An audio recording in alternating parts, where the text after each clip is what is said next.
हे ढन ढना ढन ढन ढना ढन बाजा थावे घंटा,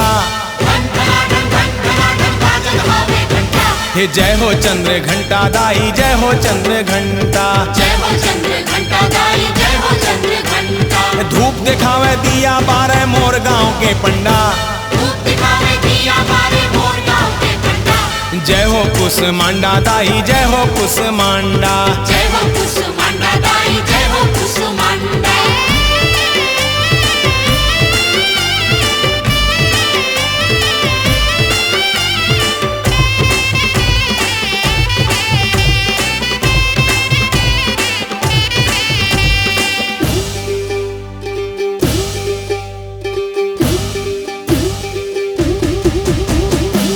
पुत्री दाई मोरे दाई ब्रह्मचारिणी, नाम भजेले हो जावे पार बैतरिणी। शैल पुत्री दाई मोरे दाई ब्रह्मचारिणी, नाम भजेले हो जावे पार बैतरिणी। हे सिद्धिदात्री नौ दुर्गा जय बोले सूरज चंदा, सिद्धिदात्री नौ दुर्गा जय बोले सूरज चंदा।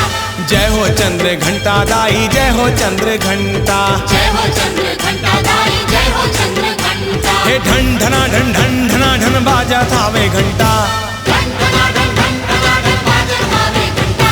हे जय हो चंद्र घंटा दाई, जय हो चंद्र घंटा, जय हो कुसमांडा दाई, जय हो कुसमांडा।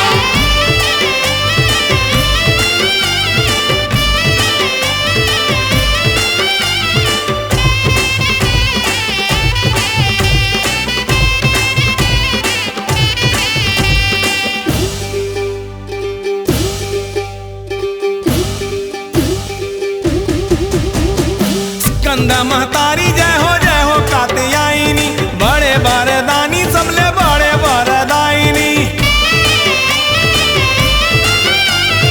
स्कंदा महतारी जय हो कात्यायनी, बड़े वरदानी सबले बड़े वरदायिनी। हे काल रात्रि महागौरी भजे जमुना गंगा, काल रात्रि महागौरी भजे जमुना गंगा। जय हो चंद्र घंटा दाई, जय हो चंद्र घंटा, जय हो चंद्र घंटा दाई, जय हो चंद्र घंटा। हे ढन ढना ढन ढन ढना ढन बाजा थावे घंटा, ढन ढना ढन ढन ढना ढन बाजा थावे घंटा। हे जय हो चंद्र घंटा दाई, जय हो चंद्र घंटा, जय हो चंद्र घंटा दाई, जय हो चंद्र घंटा। धूप दिखावे दिया बारे मोर गांव के पंडा, धूप दिखावे दिया बारे मोर गांव के पंडा। जय हो कुसमांडा दाई, जय हो कुसमांडा, जय हो कुसमांडा।